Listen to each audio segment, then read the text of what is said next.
اگر کہیں پر ظلم ہو رہا اور مجھے موقع ملے تھوکنے کا تو میں خاموش رہنے والوں کے منہ پر تھوکوں گا، ظالموں کے منہ پر نہیں۔ چی گویرا یہ محض ایک جذباتی فکرہ نہیں، یہ ضمیر کی چیخ ہے۔ ہمارے معاشرے کی کمزوری وہ خاموشی ہے جو ظلم کو پالتی اور بڑھاتی ہے۔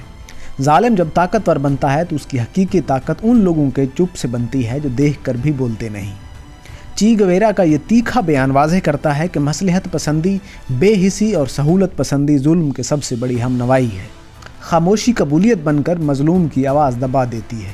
جذباتی انتقام یا بے ہنگم شور نہیں، اصل ذمہ داری یہ ہے کہ ہم خوف کو حکمرانی نہ کرنے دیں، بلکہ قانون، ضمیر اور باعزت انداز میں انصاف کے ساتھ کھڑے ہوں۔ بولنے کا مطلب تماشا نہیں، بولنے کا مطلب اصولوں کی حمایت، انسانی وفاداری کی حفاظت اور خاموشی کے کاروبار کو ناکام بنانا۔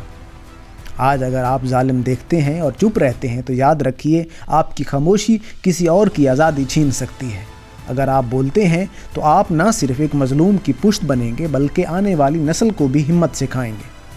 چی گویرا ہمیں چیلنج دے رہا ہے، خاموش رہنے والوں کو بے نقاب کرو، خوف کو بے وقوف بناؤ اور انصاف کے لیے اپنی آواز بلند کرو۔ ایک آواز تبدیلی کا آغاز ہے، ہزاروں آوازیں طاقت بنتی ہیں۔ آج بولو، آج کھڑے ہو جاؤ، کیونکہ تبدیلی خاموشی سے نہیں آوازوں سے آتی ہے۔